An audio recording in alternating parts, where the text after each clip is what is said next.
just thought I'd set the context, though I believe the context has been set by Dr. Dhananjay. I just thought I'd kind of, introduce the topic. As a country, we're all witnessing several transitions. There were panel sessions earlier wherein they talked about the energy transition.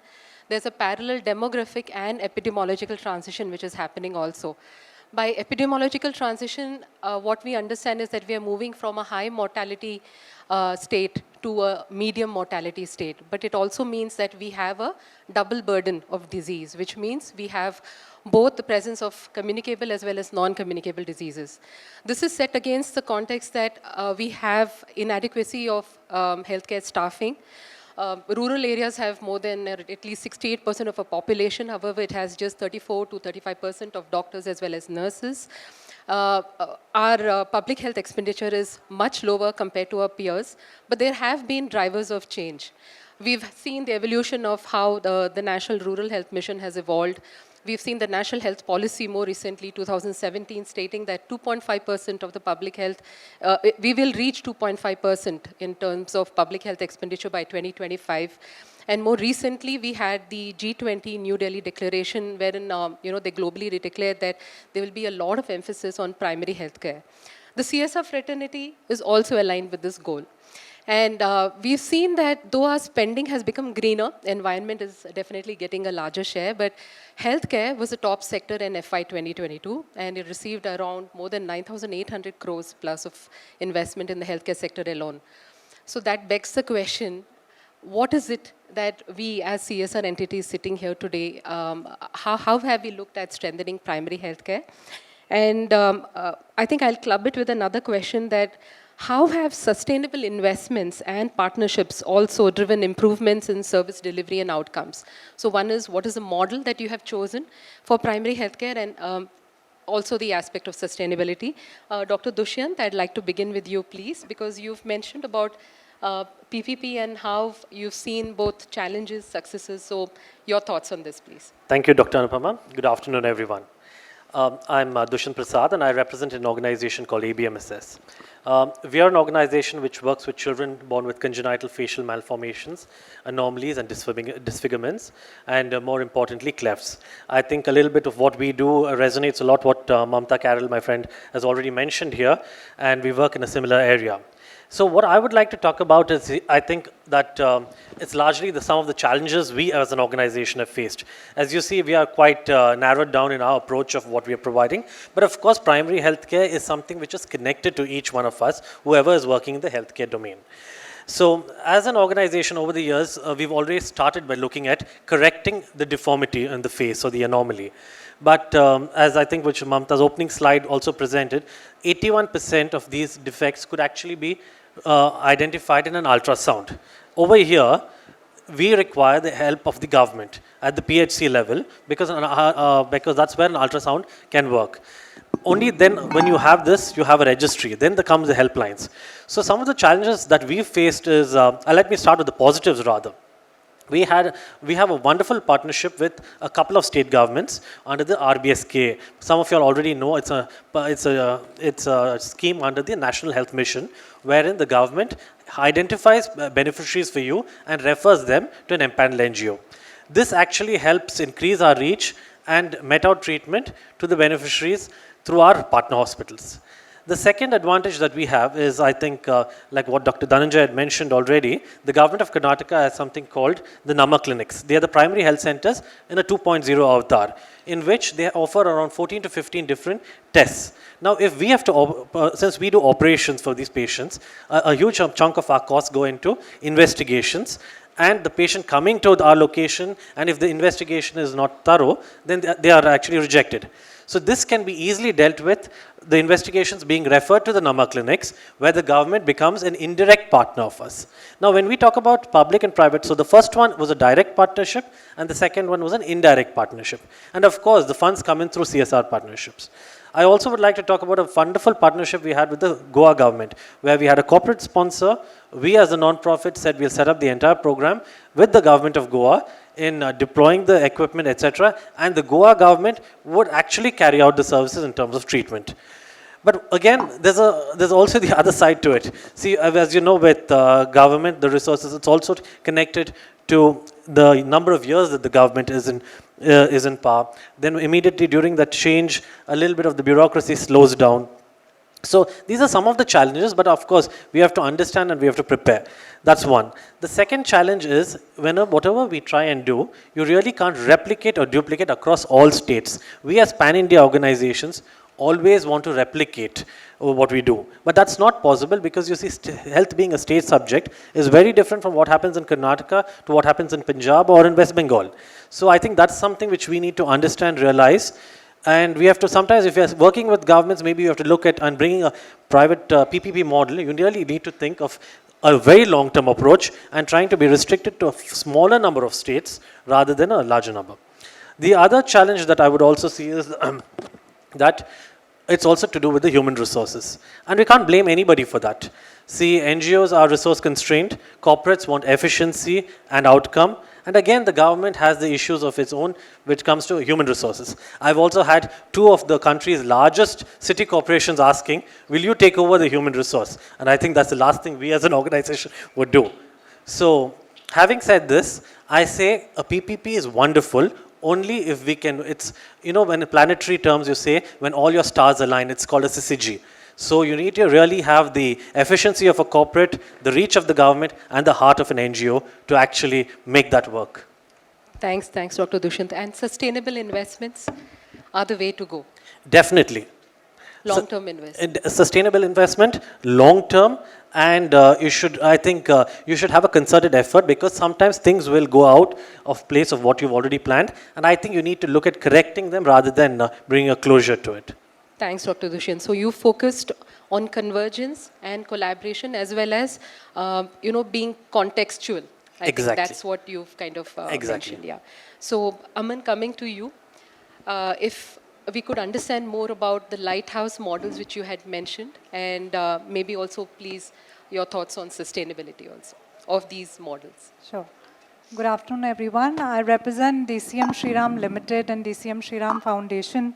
So, just to go back to Dr. Anupama's question, that can CSR or foundations actually create models or create an impact from a primary healthcare perspective? So I think the answer is a resounding yes, right? That yes, we can do it.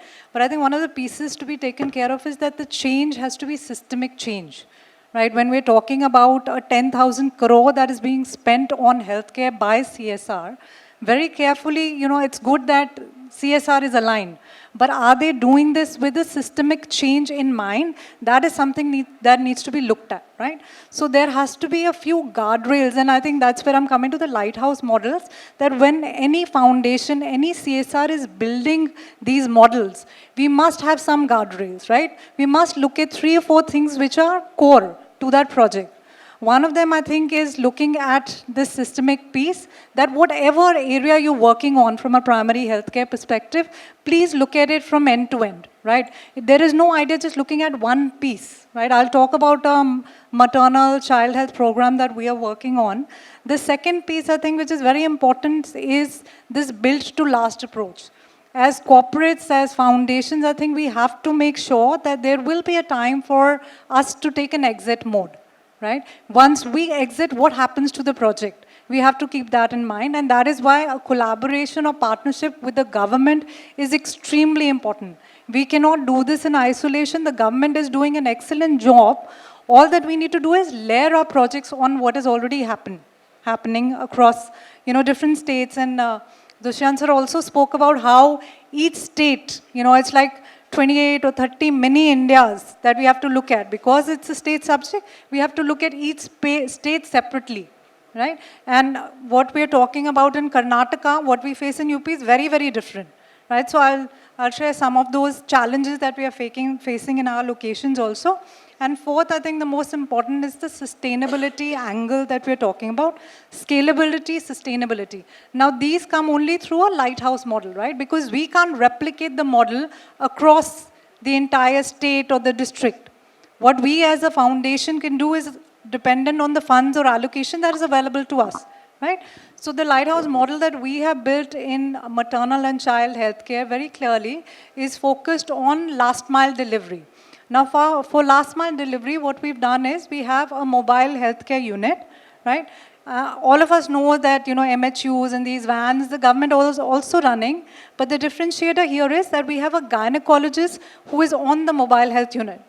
We know that at CHC level, PHC to hota hi nahi hai, but at CHC level in a lot of states, we don't have gynecologists, right? So here is an access to this basic primary health care, which the women in the villages are not getting at, from an ANC perspective, from a PNC perspective, high-risk pregnancies. So when we reached out, and we are doing this project in 5 blocks in Uttar Pradesh, in Rajasthan, and in Bharuch in Gujarat. So the locations that we are working on very clearly in Haryana as a block, we saw when we started the project, the high-risk pregnancy was 0.02% as per the government data, right? And then India national data says it has to be between 20 to 25%. And the reality at the end of the year, when we had done the project, showed that it was actually 17%. Right? Now, is it under-reporting, or is it that the FLWs don't even know what high-risk pregnancy is? Right? So when we went to the ground, we realized that, there are so many basic challenges that exist. The FLWs did not have the equipment, for example, to do this, right? So they're not mapping data properly. So for us to always assume that there is under-reporting because the government or the health department wants to, versus looking at these challenges and saying, how can we make sure that this model becomes sustainable? Once we opt out, we have to make sure that the FLWs have that capacity building in place to be able to run the project on their own. Thank you, Aman. So I think from what, I think you've made a really important point. You said, yeah, we all agree that 10,000 crores has been spent on healthcare. But are these efforts siloed? That is one fear that we all have. And can we have a more systemic kind of an approach? And I think lighthouse models, again, they need to be contextualized, but I think we need to learn from each other. These are forums wherein at least we, get to understand each other's efforts. So thank you for that. And Ravi, I'll be moving on to you and understanding what are your thoughts on, what are some of the models which have worked for you? What have been your challenges here and also? Hello. Thank you. Thank you. Good afternoon, everyone. First of all, my sincere gratitude to the organizers, and pleasure to be part of this panel. Well, I'm not a healthcare expert. I'm just representing a corporate. Just playing our part when we talk about healthcare as a sector, which is, I think, the need of the hour. When we talk about India as a country, which is like densely populated, when we did our primary research in some of the states like Maharashtra, we've been doing a couple of projects, Odisha, we've been doing a couple of projects. So what we realized, like even Dr. Dhananjay, he was also sharing some statistics from Karnataka state. So whatever 35,000 odd PSCs we have across, actually, how many PSCs are actually functional? That's a big question. When we did our research, primary research, we realized that most of the PSCs, they're not functional at all. And when we looked at the infrastructure, when we talk about the infrastructure, a couple of rooms here and there, and there's nothing else at all. No doctor, no attendant, no ward boy, no nurse, nothing for that matter. I think that's which actually triggered it. And what we did look at is we actually adopted a 3A model. So I call it 3A model because it talks about available, affordable, and accessible. The first thing what we looked at is at least whichever PSCs we work with, we have to actually make them functional. So the basic infrastructure upgrade, I think that was the key when we looked at, supporting the health sector, and especially the primary healthcare centers. So the idea was that whatever facilities are being provided in the private hospitals or the private nursing homes and all, why not we have somewhat similar providing in the PSCs, And that is where, because especially the underprivileged, they always have a phobia. You go to big hospitals, even if it is a government hospital and all, they'll get lost there. They will not get the treatment, they will not be able to have an access to the doctors and all those things. So if you have a small time, whatever you call this PSC terminology, place wherein you have doctors and some basic facilities, so for them it is more approachable and accessible. And then of course, affordable has to be there. So we adopted the 3A model, and a couple of PSCs we have set up in Pune. We started off from there. And not only, so the key thing is we actually mobilized a lot of things with the help of government, local government authorities, PCMCs. Because when we looked at it, when we talk about capital investment, I think that's a big challenge with the government machinery. But when we talk about the recurring stuff, like you talk about the vaccines, you talk about the medicines and all those things, still you've been able to mobilize, even the doctors and the staff as well. So the PSCs which we have set up, we made sure that we provide them the infrastructure. So the kind of infrastructure we provided, we have set up ER, emergency rooms, we have set up general wards, we have actually even went ahead and set up the diagnostic centers. Because that's, I think, one of the most expensive thing. Like it's an old saying, when we talk about doctors, I think doctors are one who actually will treat the patients, when they are ill with their pills. However, they will later kill them with their bills. I mean, on a lighter note, good that my wife is not there. She's also a doctor. Otherwise, she would have killed me. So the point is that, the kind of infrastructure we created so that especially the underprivileged, the marginalized community, they have an access and they get all the facilities which are being provided in private nursing homes, for that matter. Even for small things, they don't have to reach out to the government hospitals wherein what all actually the condition is. Even we set up, like I was saying, the diagnostic lab. You can go ahead and get your blood test done, CBCs, hematology, and all those equipment we have provided, we have done the setup. And anybody, most welcome, they can go and, I'll invite them to Pune, the kind of setup we have done in Wakat. That's a dispensary wherein we have provided all these facilities. So I think that's what the need of the hour. We actually shall look at the basic things first. Of course, the infrastructure has to be there in place. The facilities which are being provided in the private, this thing and all. As a corporate, we've been trying to strengthen these PSCs. We've been trying to play a small role by whatever way we can. So that basic facilities which are there in the bigger hospitals, bigger nursing homes, they are actually provided at an affordable and accessible way to, these PSC centers. Thanks, Ravi. Thanks about letting us know about the 3A model, though I do have a differing opinion. I don't think it's only about capital expenditure that we are being looked at in CSR, because at least in the Karnataka government, what I feel and what I've seen is that the government also expects us to come up with innovative models, innovation within this model. So I suppose, we each, as I said, we have a contextual approach to this. But I'd like to move on now to Neha. And Neha, you have mentioned that currently you're having, all your efforts are on developing a cohesive model. So I'd like to understand more about that, please. Yeah, sure. So, in order to describe this, maybe let me go back a little bit into history and what GE Healthcare and Wipro GE Healthcare's journey in the region has been. Now, since our CSR journey started, which is I think now 2017 onwards, we've always been very focused on healthcare. And we've looked at it in 3 different ways. One is our journey of actually upgrading infrastructure. So we have upgraded PHCs in Assam. We took that project on in 2018-19, and we're actually just about to hand over our final PHC back to the government of Assam. It's been an extremely challenging project. And I'll describe some of those challenges in terms of lessons learned for us. The second effort at the primary healthcare level has been capacity building of doctors, right? And we have done that in different pockets as a part of different projects, over the last, 7-8 years. And the last pocket that I would really describe is a focus on NCD screening, right? So we have also done a screening of different parts of the population using one of our existing partners, and we've done that again for 7 to 8 years.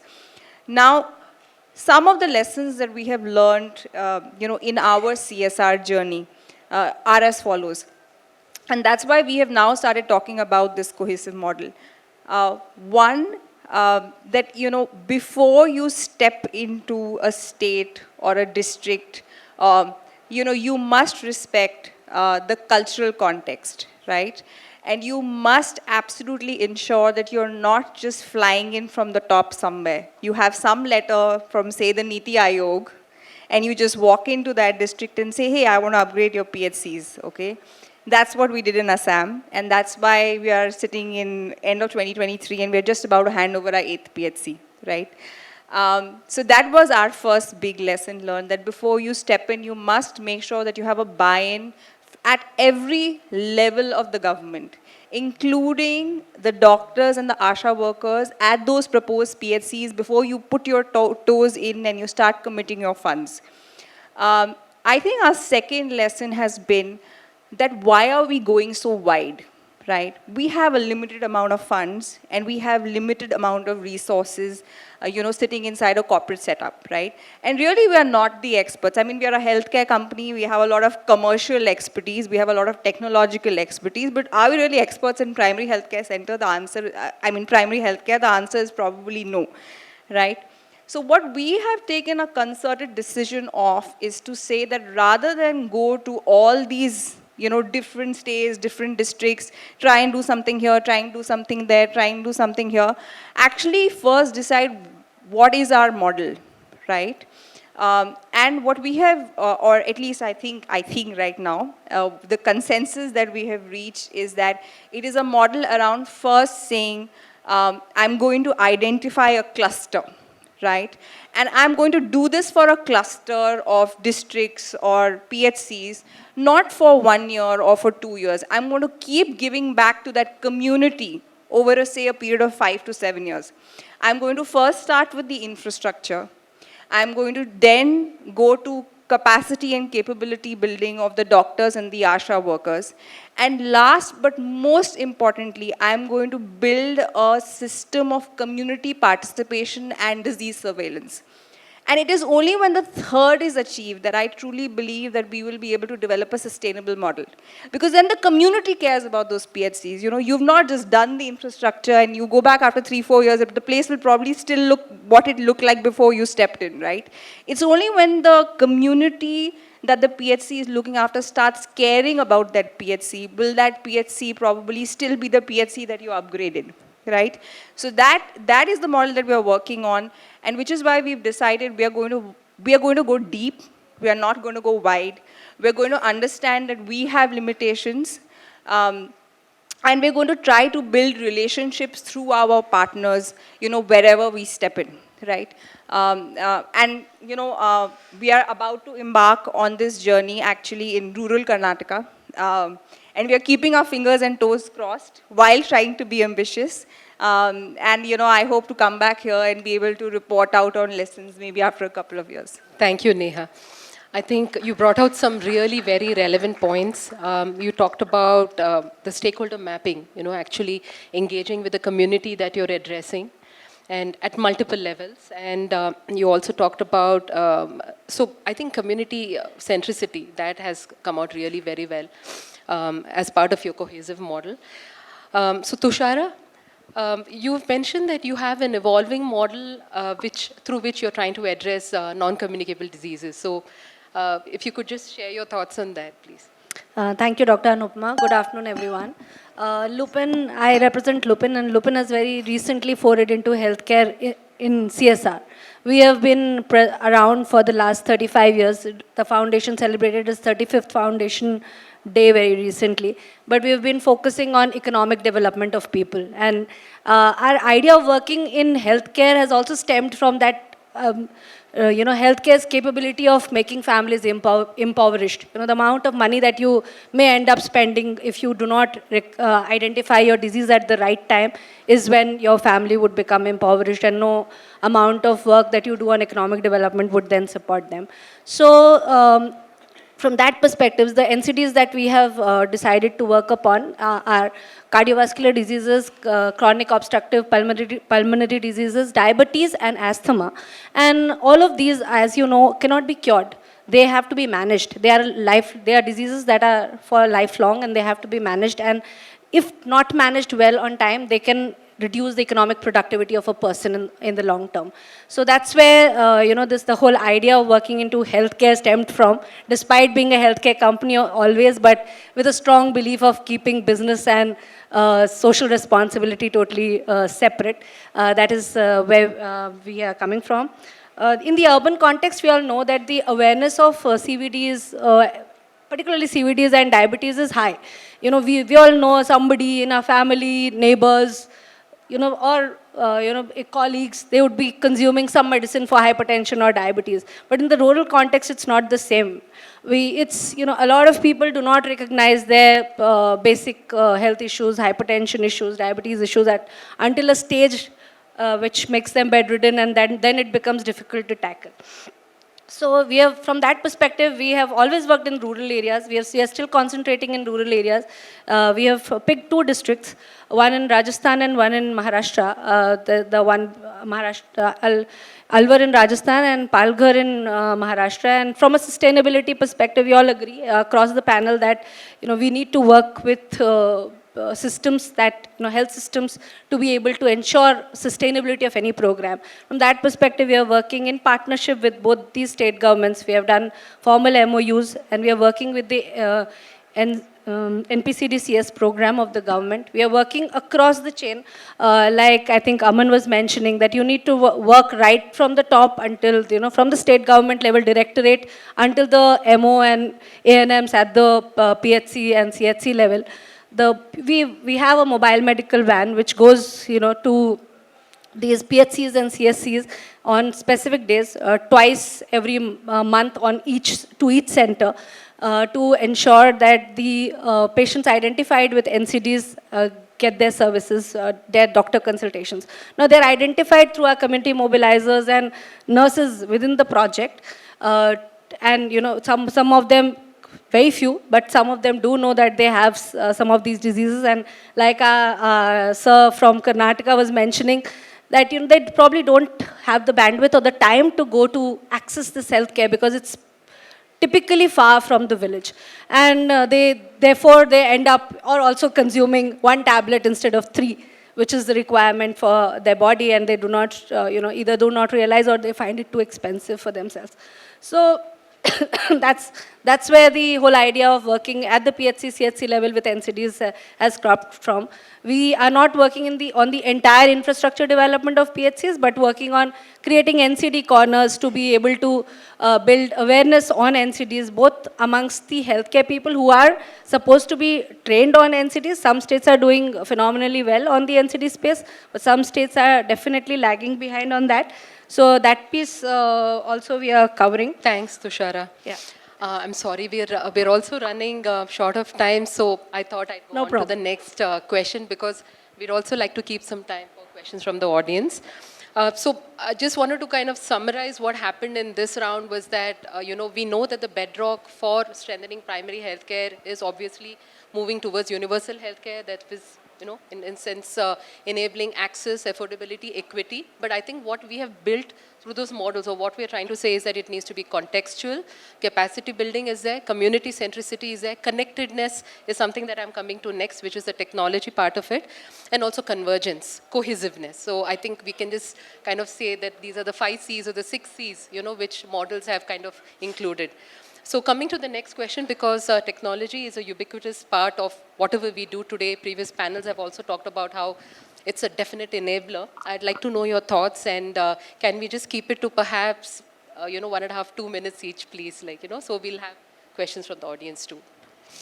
Role of technology in strengthening primary health. I think, yes, Dr. Anupama, I think that's the most important thing, because we've also tried our hand at this, and I think even Dr. Dhananjay has mentioned, by just using simple tablets. We've also tried to bring in wherein we can try and increase the reach of somebody in a dire emergency by using portable ventilators, and actually doing the teleconferencing. A steroid can be injected, and actually then you can bring them to the hospital, so you can actually give them that extra lease of life. Simple things like this can actually help, and if you have good support from the primary healthcare center, from the leading hospitals, as well as the intermediary government organizations, I think these are the things which where technology can reduce cost, when can make it more efficient, and at the same time make delivery much easy. Great, thanks. Aman?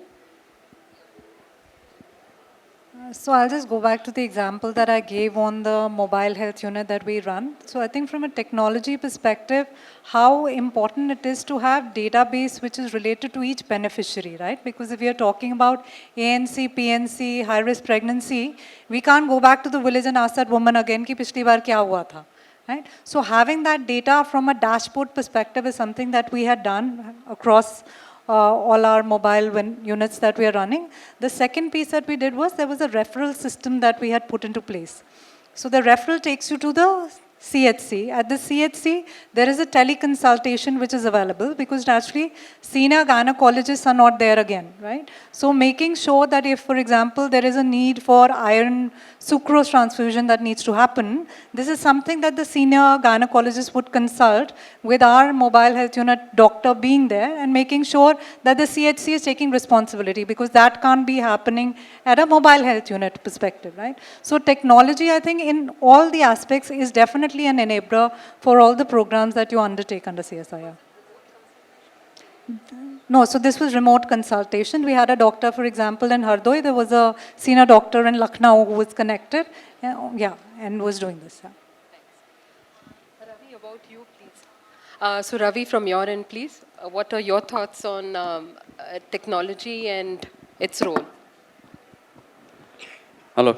Yeah, I think technology is a big time enabler, and if you really want to bring in efficiency in the system, I mean, you have to use these technological tools and all.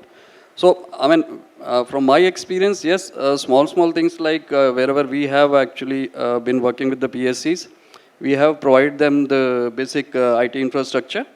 And what is happening right now is the entire data of the patients who are coming for the OPD consultation and all, and even if they are going for the diagnostic test and everything.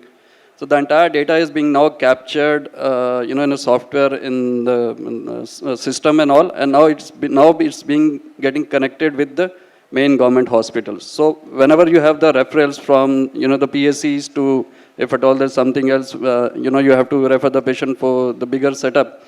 The entire data, even the reports and everything would have an access to the government hospitals over there with the unique ID which is being created for each patient who's coming for the consultation at a PSC center.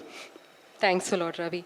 Neha, you had mentioned that in Raichur you had path labs and there was a form of tech innovation which was happening there. If you could just... Yeah, sure. So, actually, more than Raichur, I've been hearing all the panelists, and of course, very instinctively and intuitively, it just seems like, but of course, we have to have technological innovation at the primary healthcare level. I mean, it's going to help so many people. Like, it just sounds like such an amazingly positive statement, right? Again, I have a lesson learned here, which is don't make your technological innovation or piece as just a side stay. So you go in, you say, okay, I'm going to upgrade a primary healthcare center, and then something, and then someone decides, okay, let's digitize the healthcare records. Okay, let's go do telehealth consulting, okay? So we've had an experience where we've found ourselves in that situation and then realized that, but there is actually nobody at the other end who's trained enough to be able to manage or actually work with the telehealth consulting system. They don't know how to do it, right? And this experience, of course, has been 6-7 years back now. The world has moved on. And we have learned, that while you're designing the program, think about technological innovation at that point in time. Don't make it as a plus one, right? So the example that you were giving is actually an initiative that we started working with earlier this year with PATH, which is around creation of model, integrated block and, block level laboratories in Orissa, including creation of a model laboratory. Now that entire model has technology imbibed in it from the start, right? So when you're talking to the government about it or you're signing your MOU, it's already part of it. It's not something that you just decided because, okay, ye bhi kar lete hain. So then that does, in my experience at least, it doesn't work. Thanks a lot, Neha. So technology not as a byproduct, but as central to the design of the program. Tushara, you had mentioned about a HMIS system, which is incorporated in your mobile medical unit. So if you could just tell us about that and Yeah, not in the mobile medical unit, Dr. Anupama, but yes, it's part of the project. So yeah, we are planning to target 1 lakh people suffering from these diseases over a period of 5 years in each district. That's a large number, and we definitely need to maintain the records of these patients to be able to run this program. Now, under the NPCDCS program, there's a beautiful NCD portal that the government has, and there are very good forms. But what we realized in our gap assessment studies, again, that has been presented to the respective state governments also, that the people down the line, ASHAs, ANMs, find it very difficult to fill those forms because they are not equipped there. So one of our pieces would be to build capacity of the ASHAs, ANMs to be able to fill that form properly, because that will enhance the richness of the data of the government. And we will be creating our own HMIs. We are right now, as we speak, it's in the making, to be able to track all the patients that we are catering directly to our program and see how the kind of impact that it would have 5 years down the line. And eventually we want it to be merged with the government system. No, thanks a lot, Tushara. And I think I wanted to add just one small point here, that while we do have dashboards, and even at state level, which looks at, okay, what are the number of NCD patients, proportion of diabetics, hypertensives, do we really know what proportion of these diabetics are well maintained? What proportion of the hypertensives are well maintained? So clinical outcomes, they need to become part of the dashboard too. And this is something that I wanted to share with the, in terms of the government dashboard. So we've kind of come to the end of this session, but I'd like to open up the floor for the audience. And if you have any question, yes, please. We have just four minutes, so I'm just hoping we can do justice here. Yeah. If somebody can please hand a mic. Thank you. Hello, everybody. I am Dr. Ashish Sabarwal. I am from Bharat Cares. So thank you for this session. Maybe I am probably the missing link that you were looking for. None of you is a doctor, and you are all talking about primary healthcare. I'm a doctor. So, I didn't introduce myself. And, but a few suggestions and comments, especially which came from the speech of the lady, Ms. Munjral, it is a very big learning what she just told us, that culture eats strategy for breakfast.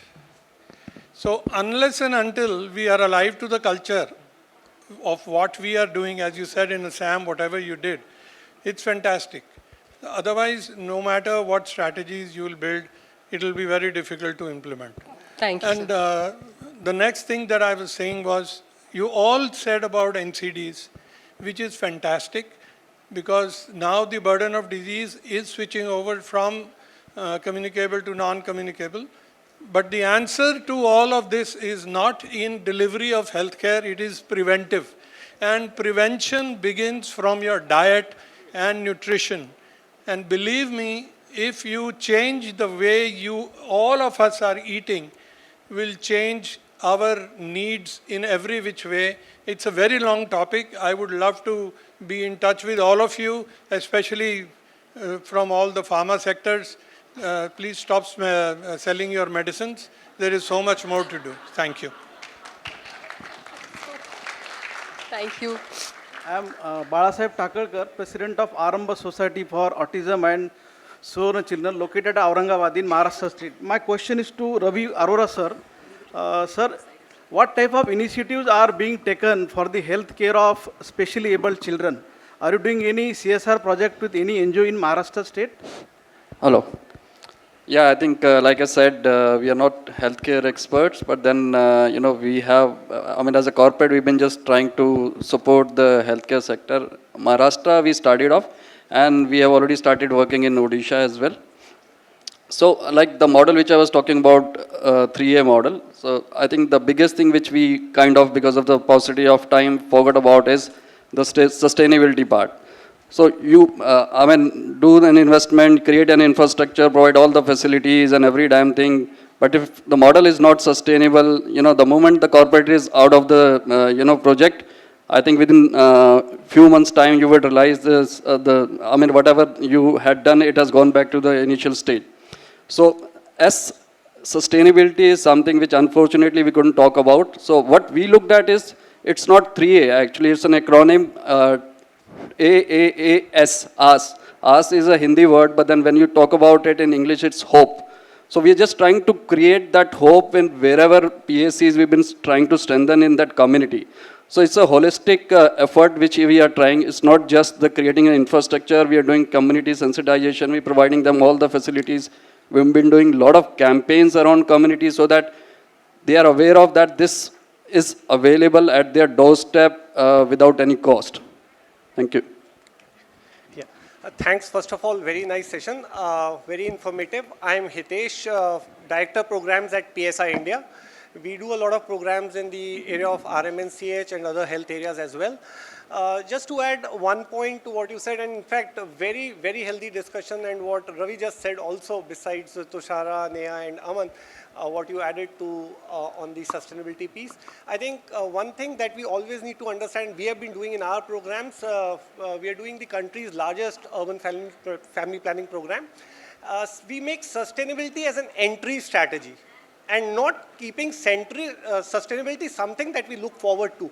So what I mean by this is, when we do something for demonstration, whether it is capacity building, whether there is shortage of equipment, supplies or anything, it is on the day one that advocacy is done with the government to ensure that actually it is budgeted into this year or the next year's PIP. So once it is in the government's PIP, it automatically gets, so all the capacity building trainings are actually done. So ensuring that sustainability is actually entry strategy. If the programs are designed from that perspective, that leads to a long-term result. You think 3+1 will lead us to sustainability? Sorry? The 3+1 formula which is there now in CSR, would it lead to sustainability for programs? Yeah, but ensuring, I mean, whatever, if we keep adding something from outside the system, I mean, why would government buy it after 3 or 4 years when you move out? You have to be on day one with them, ensuring you are using their budgets. So our donor, when we work, we have to use the government's budget. They have so much of money which goes unspent every year. And then they reduce the money next year onwards for that particular. Thank you. I think there's just one last question. Can I take? My name is Divya. I'm a founder of this organization called Possible. I wanted to just generally ask, as people who've been working in healthcare and investing in healthcare, what do you feel still needs doing? I think, ma'am, you spoke about like this epidemiological transition, and that we are in fact going through a pretty tough time, and things are not looking very hopeful with climate change, with the kind of compounding illnesses and the kind of bodies all of us have. I agree with what he said. Our nutrition is very difficult and variably difficult across different regions. And many other social determinants, as they become more complex, it's not going to be easy to deal with the conditions that we will see in different kinds of demographics. Now, where do you see CSR kind of playing a role? What do you think hasn't been done that needs to be done going forward in investing? So, I'll just make this quick. So one, I thought I'd answer it, so I hope you don't mind. So, but the thing is, and this is something I had discussed with Dr. Dushyant, the one part we didn't address here was research and development. CSR being a fulcrum, or catalyzing research and development. And I think with climate change and its impact on health, there has to be more movement towards a more nuanced kind of a program. So it'll be a combination of whatever we've spoken. It has to be lighthouse, it has to be contextual, it has to be collaborative, convergent, cohesive.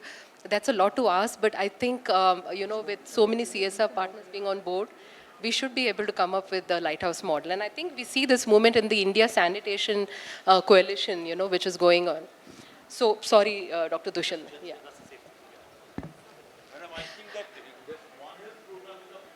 Yes, One Health is of immense importance. Yes, definitely. Yeah. Thank you.